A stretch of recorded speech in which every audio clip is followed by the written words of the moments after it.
இந்த உலகத்தில் Apex predator அப்படின்னு ஒரு கான்செப்ட் இருக்குது. அது என்னென்னா, ஃபுட் செயினில் வந்து டாப் மோஸ்ட் கார்னிவோரஸ் கன்சியூமர், மனித கறியை கூட சாப்பிட்ற ஒரு மிகவும் ஆபத்தான ஒரு மிருகம் கார்னிவோரஸ் கன்சியூமர், மீட் ஈட்டர்ஸ் அப்படின்னு சொல்லுவாங்க. அது இப்போ நீங்கள் பார்த்தீங்கன்னா சுறாவை சொல்லுவாங்க, தி கிரேட் ஒயிட் ஷார்க், சிங்கம், கரடி, புலி, இந்த மாதிரி அனிமல்ஸ், ஃபெரோஷியஸான அனிமல்ஸ், ஆக்ரோஷமான அக்ரெசிவான அனிமல்ஸ் வேணால் சொல்லலாம். அந்த பேசிஸில் நம்ம பார்க்கும்போது நம்ம எல்லா மிருகங்களோட கறியும் சாப்பிட்றது இல்லை. ஆனால் என்னை பொறுத்த வரைக்கும் இருக்கிறதுலே டாப் மோஸ்ட் ஏபெக்ஸ் ப்ரெடேட்டர் அப்படின்னா ஹியூமன்ஸ் தான். ஏன் அப்படி சொல்கிறேன்னா, நம்மளை விட ஒரு ஆக்கப்பூர்வமான ஒரு படைப்பை படைக்கிற ஒரு ஜீவராசியும் கிடையாது, நம்மளை விட ஒரு கொடூரமான சிந்தனை கொண்ட அழிவை நிகழ்த்துற ஒரு ஜீவராசியும் கிடையாது. அந்த பேசிஸில் தான் இன்னைக்கு சில விஷயங்களை அந்த வீடியோவில் நான் பேச போகிறேன். உங்க போட்டு டைம் ஆச்சு நினைக்கிறேன். கருப்பு கொட்டை மாட்டிக்கிட்டு அர்த்தமில்லாத பேச்ச பேசி நீதி நியாய தர்மத்தெல்லாம் உதவிட்டு வைத்த பழத்தை பாரு, இந்த மானங்கிட்ட நாட்டில் பழக்க பாரு.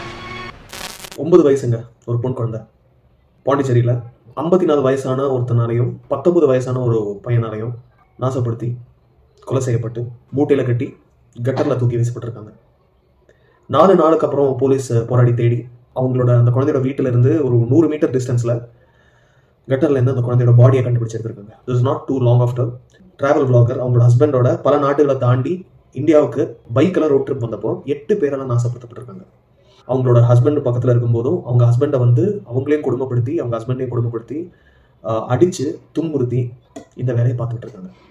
2 வருஷத்துக்கு முன்னாடி தான் அங்கிதா பண்டாரி அப்படிங்கிற ஒருத்தவங்க வந்து வடநாட்டில் ஒரு ரிசார்ட்டில் ரிசப்ஷனிஸ்டாக வேலை பண்ணிட்டு இருந்திருக்காங்க. அவங்கள வந்து இதே மாதிரி 10,000 ரூபாய்க்கு ஸ்பெஷல் சர்வீஸ் கொடுக்கணும் அப்படின்னு சொல்லி ஏதோ ஒரு விஐபி ஃபோர்ஸ் பண்ணி கேட்டதுக்கு வந்து அவங்களோட ஒத்துக்க முடியாமல் அது வந்து ஒரு பெரிய ஒரு ஹீட்டட் ஆர்குமெண்ட் ஆகி அவங்க எங்கேயோ போய் வந்து சமாதானமாக பேசலாம் அப்படின்னு சொல்லி அவங்களை கொண்டு போகும்போது அவங்கள அடித்து கொன்று ஒரு கேனலில் வீசி எறியப்பட்டிருக்காங்க. இப்போது நான் 2வது 3வது சொன்ன இந்த விஷயம் வந்து வடநாட்டில் நடக்குது. முதல்ல சொன்ன அந்த ஆர்த்தியோட விஷயம் 2 நாளைக்கு முன்னாடி நம்ம புதுச்சேரியில் நடக்குது.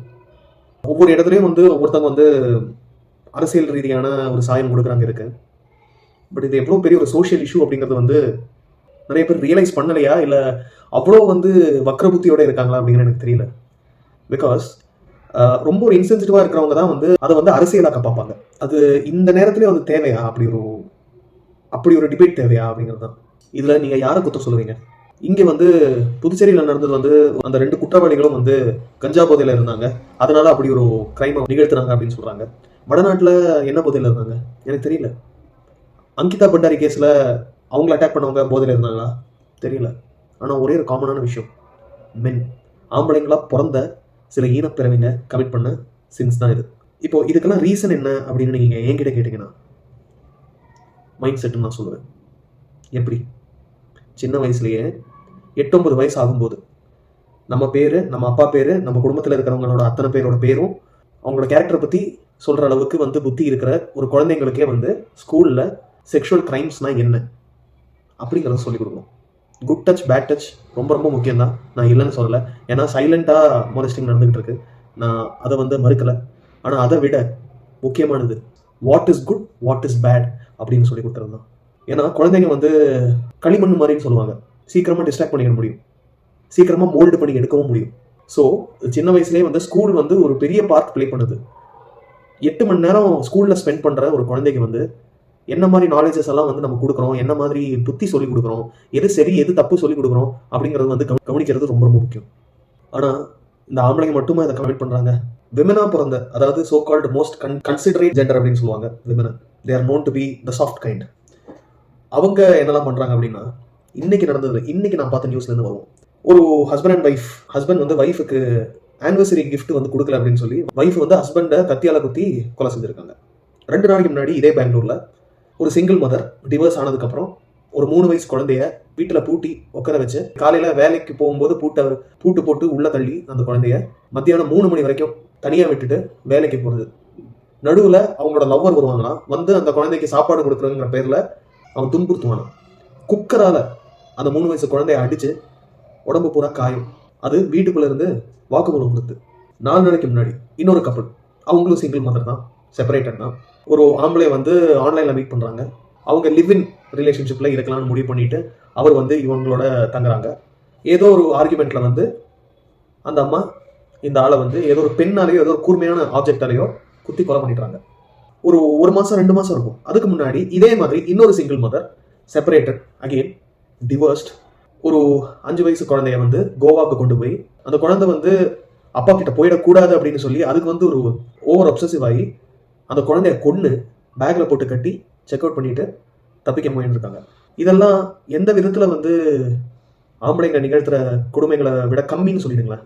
ரெண்டுமே ஒரே தரசில் வைக்க வேண்டியது தான். ஆனால் பொண்ணுங்க நிகழ்த்தினா அது வந்து ஏன் தெரியப்படலை, வெளியே ஏன் இவ்வளோ பெருசாக பேசப்படலை அப்படிங்கிறது தான் என்னோட கேள்வி. ஆம்பளைங்க பண்ணுற ஒரு குத்தம் மட்டும்தான் எல்லாருக்குமே சீக்கிரம் தெரிய வருது. ஏன்னா அது மிருகச் செயல் அப்படின்னு சொல்லுவாங்க இல்லையா, அவ்வளோ பெரிய ஒரு மிருகச் செயல். மிருகங்க கூட அந்த மாதிரி செயல்படுமான்னு எனக்கு தெரியல. அதுங்க கூட ஒரு தாய் மிருகம் குட்டி போடும்போது அது கூட குட்டியை ஒன்றும் தொடாது அப்படிங்கிற மாதிரி சிலது வந்து நேஷனல் ஜியோகிராஃபியில் கூட நம்ம பார்த்தோம். இது அதையெல்லாம் தாண்டி ஒரு ஒரு மனநிலை இல்லையா? அது என்ன இப்படி ஒரு வக்கர புத்தி வர்றதுக்கு காரணம் என்ன? சுயநினைவு இல்லாமல் பண்ணுற ஒரு கொடுமைன்னு சொல்கிறாங்க. Yes, I agree.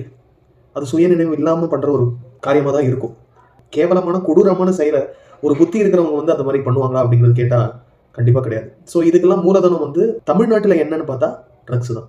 அது அவ்வளோ ஈஸியாக புழங்குதுன்னு அர்த்தம். அதாவது சாதாரணமாக இருக்கிறவங்க கூட அது வாங்குற அளவுக்கு அஃபோர்டபிலிட்டி எங்கேருந்து வந்துச்சு? யார் கொடுத்த தைரியம்?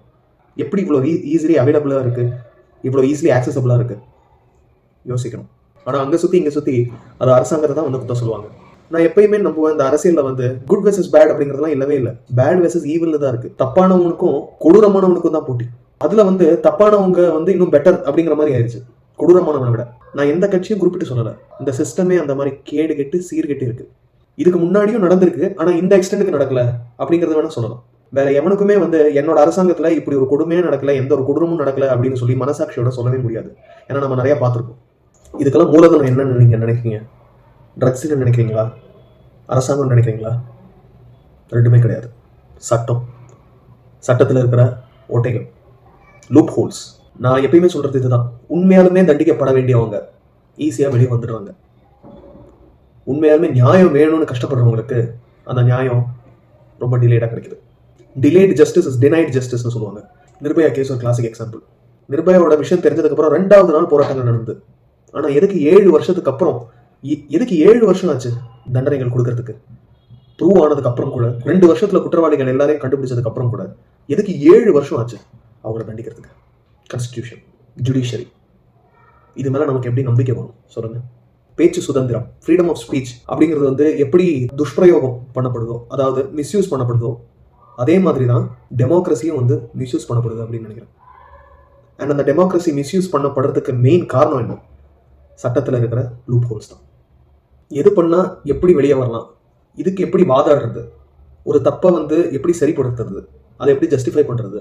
அண்ட் தப்பாக இருக்கிறவனுக்கும் ஒரு குற்றவாளி ப்ரூவ் பண்ணப்பட்டதுக்கு அப்புறம் கூட எதுக்கு ரொம்ப நாள் ஆகுது அவனை தண்டிக்கிறதுக்கு? அதுதான் என்னோட கேள்வி.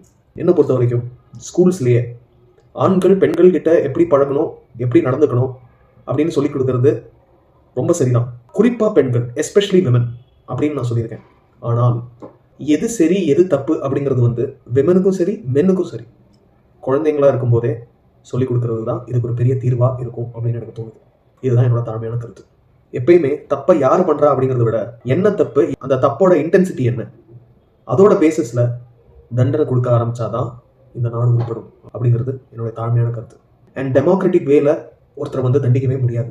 எஸ்பெஷலி இந்த மாதிரி ஒரு ஹீனியஸ் கிரைமை வந்து கமிட் பண்றவங்களுக்கு நெருப்புல கை வச்சா சுடும் அப்படின்னு யார் நமக்கு சொல்லி கொடுத்தா? அது ஒரு ரிப்பல்சிவ் ஆக்ஷனா நம்ம பிரெயின்ல போகுது இல்லையா? அந்த மாதிரி ஆழமா பதிகிற மாதிரி, இப்படி ஒன்று யோசிச்சாலே தப்பு அப்படின்னு நினைக்கிற மாதிரி தண்டனைகள் பொதுவா தப்பு பண்ணவங்களுக்கு மனசுல பயத்தை விதைச்சாதான் இந்த நாடும் உட்படும், இந்த உலகமும் உட்படும் அப்படின்னு எனக்கு தோணுது. அரசாங்கம் வந்து ஹஸ்பண்டுக்கு வந்து 10 லட்சம் கொடுத்துருக்காங்க. ஃபர்ஸ்ட் ஆஃப் ஆல் எனக்கு அதுலேயே ஒரு பெரிய நம்பிக்கை இல்லை. அது என்ன, ஒருத்தரோட தன்மானத்துக்கு 10 லட்சம் தான் வேல்யூவா எனக்கு தெரியல. இன்னும் வந்து ஒரு சர்க்கஸ் ஷோ என்ன அவங்க பண்ணியிருக்காங்கன்னா அதை வந்து வீடியோ எடுத்திருக்காங்க. அதாவது பதவியில் இருக்கிறவங்க, அதிகாரத்தில் இருக்கிறவங்களே இப்படி தற்குறித்தனமாக நடந்துக்கிட்டா ஓட்டு போடுற மக்கள் கிட்ட இருந்து நம்ம என்ன எதிர்பார்க்க முடியும்? அதில் என்ன ஒரு ஜஸ்டிஸ் கிடைச்சிட போது எனக்கு சத்தியமாக தெரியல. எனக்கு 8 அறிவு யூஸ் பண்ணி நம்ம அதை திங்க் பண்ணால் கூட எனக்கு அதுக்கு என்ன சொல்கிறதுன்னு எனக்கு தெரியல. தேவையில்லை எனக்கு தோணுச்சு. அப்படி கொடுக்குறதா இருந்தால் கூட சீக்ரெட்டிவாக கொடுத்து முடிஞ்சிருச்சு அந்த இஷ்யூ அப்படின்னு சொல்லி அனுப்பலாம். அண்ட் இதுக்கு பின்னாடி இருந்த இந்த எல்லா கிரிமினல்ஸும் வந்து மரண வேதனை அனுபவிச்சு சாகிற வரைக்கும், இன்ச்சா சாகிற வரைக்கும் இந்த நாடு உட்படாது. ஆனால் எல்லா மென்னையும் வந்து குற்றம் சொல்றது ரொம்ப ஈஸிங்க. எல்லா மென்னை மட்டும் அட்டாக் பண்ணணும், ஐ ஹேட் இந்தியன் மென் அப்படின்னு சொல்றது ஒரு ஃபேஷன் ஸ்டேட்மெண்ட் ஆயிடுச்சு இப்போ. அப்படி சொல்றவங்களோட அப்பாக்கள் அண்ணன்கள் எல்லாம் யோசிக்கும் போது எனக்கு ரொம்ப கஷ்டமா இருக்கும். அவனும் ஒருத்தனுக்கு அண்ணன் தான், அவனும் ஒரு குழந்தைக்கு அப்பா ஆக போறவன் தான், அவனும் ஒருத்தவங்களுக்கு வந்து ஒரு பையன் தான். ஒரு வர்க்கத்தையே குத்தம் சொல்றது வந்து ஒரு கிளவுன் ஷோ மாதிரி. அது ஜாதிகள் ரெண்டும் மோதி செத்தாங்க, மதங்கள் மோதி செத்தாங்க, இனங்களும் மோதி செத்தாங்க, 2 நாடுகள் மோதி செத்தாங்க. இப்போ ஆண் வர்க்கமும் பெண் வர்க்கமும் மோதி சாகிற மாதிரி ஒரு கேவலமான நிலை நமக்கு வந்துடக்கூடாது அப்படிங்கிறது என்னோட தாழ்மையான கருத்து. இது வந்து ஜஸ்ட் another ரேண்ட் வீடியோ தான். இந்த ஒரு ராணாசிஷ் மகேஷால என்ன பண்ணிட முடியும்? முன்னாடி ஃபேஸ்புக்கில் புலம்பிட்டு இருந்தேன் இந்த மாதிரி கிரைம்ஸ் எல்லாம் பார்க்கும்போது. இன்னைக்கு யூடியூப்ல ஒரு சேனல்ல சொல்லிக்கிட்டு இருக்கேன். இது வந்து ஒரு ஆல்மோஸ்ட் லைக் ஹேபிச்சுவல் திங் ஆயிடுச்சு இந்தியாவுக்கு. வருஷத்துல ஒரு 1, 2, 3 அந்த மாதிரி இது பல வருஷமா போய்கிட்டு தான் இருக்கு. ஆனா ஒரு சாலிடான தீர்வு இன்னும் நமக்கு கிடைக்கலையே. Thank you for listening to me.